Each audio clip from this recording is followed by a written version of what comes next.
आज की फिल्म थोड़ी अलग होने वाली है, क्योंकि आज की फिल्म में हमें लव स्टोरी के साथ साथ कुछ हॉरर एलिमेंट्स का भी मजा मिलने वाला है। तो ये कहानी है मरीन नाम की एक लड़की की। मरीन जिसे पढ़ाई में बिल्कुल भी दिलचस्पी नहीं थी, लेकिन हाँ वे अभी स्कूल में है। मरीन की दोस्त आज रात मरीन को अपने घर आमंत्रित करती है ताकि उसके कुछ दोस्त एक साथ समय बिता सके। उसके बाद हम देखते हैं कि मरीन के पिता मरीन को उसके स्कूल से लेने आते हैं। दोनों बढ़ गए, जहाँ हमें पता चला कि मरीन अपने पिता के साथ रहती थी। उसकी माँ को कुछ पता नहीं चला। दरअसल उसके पिता ने कहा था कि तुम्हारी माँ मर चुकी है। अब इस रात हम देखते हैं कि मरीन के पिता कब सोने जाते हैं। तभी मरीन खिड़की से बाहर आती है, फिर वह अपनी सहेली के घर आती है। अब यहाँ हम मरीन और उसके दोस्त के अलावा इसे देखते हैं। यहाँ 2 अन्य लड़कियाँ भी थी। यहाँ हम देखते हैं कि मरीन अपने दोस्त से बात कर रही थी, वही 2 लड़कियाँ अपना मेकअप करने में व्यस्त थी। इसी बीच हम देखते हैं कि जब मरीन इस लड़की से बात कर रहे होते हैं, तभी बातचीत के बीच में मरीन इस लड़की की उंगली पकड़ लेती है। अभी इससे पहले कि ये लड़की कुछ समझ पाती, मरीन ने इस लड़की की उंगली उतार दी। अब देखते हैं कि ये दोनों लड़कियां इस लड़की को मरीन से कैसे बाहर निकालती हैं। और इसके तुरंत बाद हम देखते हैं कि मरीन यहाँ से भाग जाता है। जैसे ही वह भागती है, वो अपने घर वापस आती है और दरवाजा पीटती है। जब उसके पिता दरवाजा खोलते हैं, फिर हम देखते हैं कि जब वो मरीन को खून से लथपथ देखता है, फिर वह मरीन को देखकर चौंका नहीं, लेकिन वह मरीन से कहता है कि हमें जल्द से जल्द यहाँ से निकलना होगा, नहीं तो यहाँ पुलिस भी आ सकती है। तो अब दोनों जल्द से जल्द अपना सामान पैक कर ले और तुरंत यहाँ से चले जाओ। सुबह देखते हैं कि ये दोनों कहीं और चले गए हैं।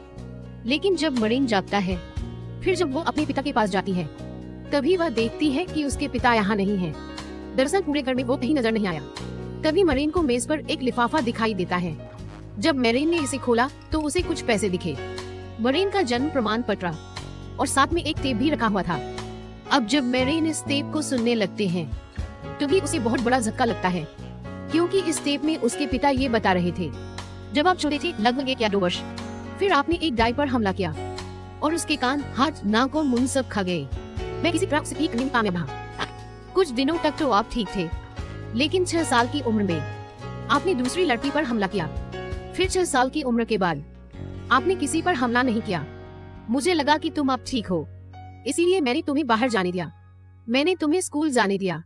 और अब आपने दोबारा ऐसा करने की कोशिश की है, इसलिए अब मैं तुम्हारी देखभाल नहीं कर सकता। अब तुम बड़े हो गए हो और आप अपना ख्याल रख सकते हैं। अब अगर यहाँ साफ तौर पर कहा जाए, तब मरीन एक आतंकवादी था। अब हम उस मरीन को इस जन्म प्रमाण पत्र के माध्यम से देखते हैं। उसकी माँ का नाम पता चला, जिसका नाम जेनेल था, जिनका जन्म बार्सिलोना में हुआ था। अब हम देखते हैं कि मरीन निर्णय लेता है अपनी माँ के गृहनगर जाने के लिए। तो अब वो बस पकड़ती है और बार्सिलोना के लिए रवाना हो जाता है। अब अगले सीन में हम वो देखते हैं, मरीन को रात में कहीं रोका गया था। अब इस सीन में वह यही देखती है, वहाँ एक लड़का है जो उसे घूर रहा है। जब मरीन ने उसे पूछा कि तुम क्या चाहती हो, फिर वह कहता है कि मैं तुम्हें जानता हूँ। दरअसल मैंने तुम्हें 1 किलोमीटर दूर से पाया था कि तुम भी मेरे जैसे हो। यानी ये लड़का भी आतंकवादी था। जब मरीन ये सुनता है और चला जाता है, फिर ये आदमी कहता है, शायद तुम्हें मेरे साथ आना चाहिए। दरअसल आपको भूख लगी होगी। डरो मत, मैं तुम्हारे साथ कुछ नहीं करूंगा, मैं हमारे जैसे लोगों को नहीं खाता। जिसके बाद हम देखते हैं मरीन के साथ जाता है। घर आकर ये लड़का मरीन के लिए खाना बनाता है और यहीं से वो बताना शुरू करते हैं मरीन को अपने बारे में सब कुछ, जैसे उसने पहली बार किसे मारकर खाया था, उसने कितने लोगों को मारकर खा लिया। दरअसल उनकी भी एक आदत थी कि वो जिसे भी मार दे वो अपने बाल काटता है। वैसे भी इस बातचीत के दौरान मैन को ऊपर से किसी की आवाज सुनाई देती है। जब मैन इस आवाज का पीछा करते हुए ऊपर जाती है, तभी उसे एक कमरे में एक बूढ़ी औरत दिखाई देती है जो अभी भी जीवित था। जब मैरी ने मार्क से इस सब के बारे में पूछा, तब उसे इसका पता चलता है। दरअसल ये घर मार्क का नहीं है, लेकिन उसी औरत की। मार्क ये भी बताता है कि महिला मर रही है, जिसकी गंध मुझे दूर से ही महसूस हुई और मैं उसे खाने आया। तब मेरिन ऐसा कहते हैं, मुझे लगता है आपको ही खाना शुरू कर देना चाहिए, क्योंकि इससे अच्छा मौका आपको कभी नहीं मिलेगा किसी व्यक्ति को खाना।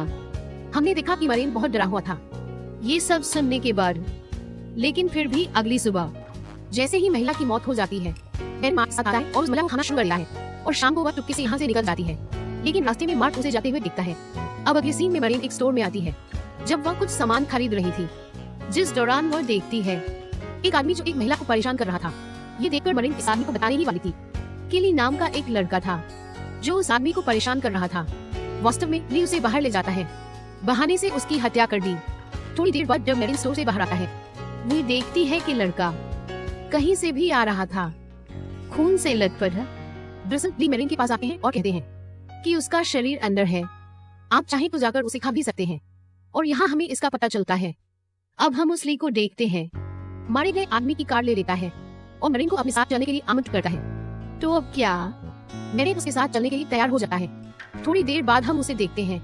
ली उस आदमी के घर आता है जिसे उसने मार डाला। दोनों पूरी रात यहीं रुकते हैं और सुबह भी एक रेस्टोरेंट में आते हैं और खाना शुरू करें। वहीं मरीन अपनी जिंदगी के बारे में कुछ बताती है और ली अपनी जिंदगी के बारे में भी कुछ बताते हैं। अब अगले सीन में हम वो देखते हैं। ली अपनी मौसी के घर आता है। ली की चाची की मृत्यु हो गई थी, इसलिए वो उसके घर आता जाता था। दरअसल ली का घर भी पास में ही था। दरअसल जब दोनों नाश्ता कर रहे थे, ली की बहन वहाँ आती है और यहाँ मरीन को पता चलता है दोनों भाई बहन की बातों से ली हमेशा घर से गायब रहती थी। ली के पिता मर चुके थे। उसके घर में सिर्फ उसकी बहन और उसकी माँ थी। अब जैसे ही ली की बहन चली जाएगी, ली कहते हैं कि हमें जाना होगा, नहीं तो वह जाकर अपनी माँ को बता देगी। अब इस रात को हम उसे देखते हैं। दोनों चुपके से एक रेस्टोरेंट में घुस जाते हैं। दोनों पूरी रात मौज मस्ती करते हैं, कहीं से पैसे चुराओ। फिर दोनों एक जगह बैठ जाते हैं और एक दूसरे से बातचीत करने लगते हैं। इन सब बातों में मरीन बताते हैं कि मैं बार्सिलोना जा रहा हूँ, वहाँ मेरी माँ का गृहनगर है, अपनी माँ के बारे में जाना चाहता हूँ। अब इन सब बातों में हम देखते हैं कि वे दोनों आकर्षित होने लगते हैं और दोनों एक दूसरे को किस करते हैं। वैसे भी अगले दिन दोनों बार्सिलोना के लिए रवाना हो गए। वे सड़क के बीच में रुक जाते हैं और मजे करना। रास्ता बहुत लंबा था, इसलिए वो दोनों कहीं रुक रहे थे। इस समय के दौरान उनके बीच नजदीकियां बढ़ गई थी। अब देखते हैं कि जब ये दोनों एक मेले में थे, इस बीच ली एक दुकान पर जाता है। ली मरीन के लिए कुछ लेने आए थे, लेकिन वह आदमी जो यहाँ था वो ली के साथ फ्लर्ट करना शुरू कर देता है। क्या? क्योंकि ये लड़का समझी था। तो अब क्या? ली ने इस लड़के को कहीं मिलने के लिए आमंत्रित किया। तो अब अगले दृश्य में ली यहाँ आता है। ली ने मरीन को कार में रहने के लिए कहा और उस आदमी के साथ चली जाती है। काफी देर बाद जब ली वापस नहीं आया, मरीन उससे मिलने जाता है, जहाँ वह देखती है कि उस लड़के को खा रही है। तो अब क्या? मरीन भी उसके साथ शामिल होने जाता है। अब हम देखते हैं कि ये दोनों उस आदमी की कार ले लो और उस आदमी के घर आ जाओ। जब मरीन उस लड़के के घर आती है, वो देखती है कि वह लड़का एक पारिवारिक व्यक्ति था। इसका मतलब है कि उसकी पत्नी और बच्चे थे। ये बात जानने के बाद दोनों काफी दुखी हैं कि उन्होंने एक पारिवारिक व्यक्ति को खा लिया है। वैसे भी सुबह हो गई है और हम देखते हैं कि वे दोनों बार्सिलोना पहुंच चुके थे। मरीन को अपनी माँ से पता चला और आखिरकार अपनी माँ के घर पहुंच जाती है। यहाँ आकर मरीन को पता चला कि उसकी माँ यहीं रहती है, यानी उसकी दादी। यहाँ तक कि उसकी दादी को भी नहीं पता था कि उसकी एक बेटी है। जब मरीन अपनी दादी से उसकी माँ के बारे में पूछती है, वो बहुत सी बातें पता लगाती है। पहली बात तो यह है, उसकी माँ अनाथ थी कि इस महिला ने उसे गोद ले लिया है। और दूसरी बात यह है, ये महिला मरीन को ये बताती है, तुम्हारी माँ मर गई है। तो जब मरीन उससे पूछती है कि क्या मेरी माँ को कोई बीमारी थी या फिर उसने किसी पर हमला किया, अब ये सब सुनने के बाद इस महिला को गुस्सा आ जाता है। ये कैसा बेवकूफी भरा सवाल है। मरीन की माँ जीवित थी और उसे मानसिक अस्पताल में भर्ती कराया गया। तो मरीन अपनी माँ का पता लेती है और यहाँ से चला जाता है। और आखिरकार जब वो इस मानसिक अस्पताल में आती है, वो अपनी माँ की हालत देखकर काफी सदमे में है। क्या? क्योंकि उनकी माँ भी उन्हीं की तरह थी। जब उसे खाने के लिए कोई इंसान नहीं मिला, फिर वह खुद खाने लगी और इस वजह से उसके दोनों हाथ नहीं थे। अब ये नर्स मरीन को एक पत्र देती है कि आपकी माँ ने 15 साल पहले आपके लिए ये लिखा था, जब वह यहाँ भर्ती हुई थी। जब मरीन ने पत्र खोला और उसे पढ़ता है, उसे पता चलता है कि उसके पिता उसकी माँ पर हमला किया और उसे खा रहा था। और इस वजह से उसके पिता ने उसकी माँ को मानसिक अस्पताल भेज दिया और मरीन को बताया कि उसकी माँ मर चुकी है। ये सब सुनने के बाद मरीन भावुक हो जाती और अपनी माँ को गले लगा जाती है। लेकिन हम ऐसा देखते हैं, उसकी माँ उस पर हमला करती है और यही नर्स मरीन को छुड़वा देती है और जब मौका मिलता है तो भाग जाती है।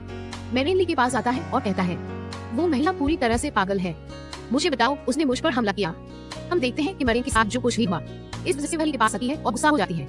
यहाँ मरीन ली को बताता है उस व्यक्ति को मारने के लिए कि तुमने एक पारिवारिक व्यक्ति को मार डाला, तुम ही ऐसा करो, मुझे तुमसे अलग हो जाना चाहिए। इतना सब होने के बाद तब ये दोनों यहाँ से चले जाते हैं। जब ली को रास्ते में नींद आ जाती है, तभी मरीन ने कार कहीं रोक दी और कुछ पैसे कार में रख लेता है और भाग जाता है।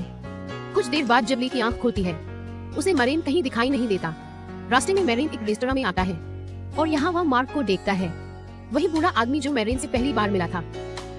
जब मरीन ने पूछा तो मार्क ने उसे बताया कि वह शुरू से ही उसका पीछा कर रहा है। वो जानता है कि वह कहाँ गई थी, किसके साथ थी, क्योंकि वह उसका पीछा कर रहा था। मार्क कहता है कि तुम्हारे जाने के बाद से वह तुम्हें पसंद नहीं करता था, इसलिए अब मैं तुम्हें लेने आया हूँ, मेरे साथ आए। लेकिन मरीन ने उसके साथ जाने से इनकार कर दिया। ये सुनकर मार्क हैरान रह जाता है और मरीन को गाली देने लगता है। दरअसल वो मरीन को जान से मारने की धमकी देता है। ये सब कहने के बाद वो चले जाते हैं। इतना सब होने के बाद मरीन को ली की याद आती है। अब हम देखते हैं कि मरीन ली की बहन के पास आई थी ताकि वह उसकी बहन से ली का पता ले सके। ली की बहन का कहना है कि ली घर पर है। दरअसल वो हमेशा आपके बारे में बात करता है। वह जानता था कि तुम उसे ढूंढते हुए यहाँ अवश्य आओगे, इसलिए वह यहाँ इंतजार कर रहे हैं। ये सब जानने के बाद मरीन तुरंत ली से मिलने आती है। अब दोनों मिलते हैं और कहीं जाने के लिए निकल पड़ते हैं। इस बीच वे एक नया जीवन शुरू करने का फैसला करते हैं। ये सब छोड़कर वे नई जिंदगी शुरू करने का फैसला करते हैं, जिसमें वे एक जोड़े के रूप में नई जिंदगी जीते हैं। इसी बीच हम देखते हैं कि ली मरीन को अपनी जिंदगी का एक बड़ा सच बताता है। सच तो यह है कि जब वो बच्चे थे तो उनके पिता उनकी माँ और बहन को बहुत पीटते थे, जिसके चलते ली ने अपने ही पिता की हत्या कर दी। दरअसल ली ये भी बताते हैं कि उनके पिता भी उन्हीं की तरह थे, यानी हत्यारा। ये सब सुनने के बाद ली भावुक होकर रोने लगती है। वैसे भी कुछ महीनों बाद यहाँ सीन बदल जाता है। यहाँ हम देखते हैं कि वे एक जोड़े की तरह अपना जीवन जी रहे थे। वस्तुतः वे सामान्य जीवन जी रहे थे। अब वे किसी इंसान को मारकर भी नहीं खा रहे थे, यानी केवल शाकाहारी भोजन। अब दोनों एक साथ बहुत खुश थे। एक साथ फिल्में देखना, एक साथ जीवन करना, वास्तव में उनका जीवन बहुत मजेदार था। लेकिन एक दिन जब मरीन बाहर से शॉपिंग करके घर आती है, अचानक मार्क आता है और उसे पकड़ लेता है। अब वो मरीन से कहता है कि तुम मुझसे दूर क्यों भागी? वो वही मोहब्बत दे, मैं तुम्हारे बिना नहीं रह सकता। इतना कहने के बाद मार्क उसे अपने साथ आने के लिए कहता है। मैं तुम्हारे बिना नहीं रह सकता और मुझे आपकी आदत है, तो अब या तो तुम मेरे साथ आओ या मेरे साथ मर जाओ, ये आपका निर्णय है। अब जैसे ही मरीन कहते हैं कि हम कपल हैं, इसलिए मैं आपके साथ नहीं जा सकता, ये सुनकर इस बूढ़े आदमी को गुस्सा आ जाता है और ऐसा लग रहा है कि वह अब मरीन को मार डालने वाला है। तभी वहाँ ली का इंटरव्यू होता है। ली चुपचाप आता है और मार्क पर हमला करता है और आखिरकार यहाँ दोनों मिलकर मार्क की हत्या कर देते हैं।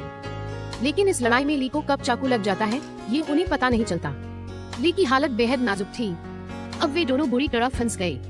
नहीं ली अस्पताल जा सके, नहीं वे किसी की मदद ले सकते थे। अब इन सब के चलते ली मरीन को उसे खाने के लिए कहता है।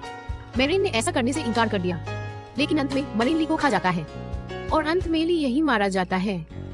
और इसी के साथ फिल्म यही खत्म हो जाती है।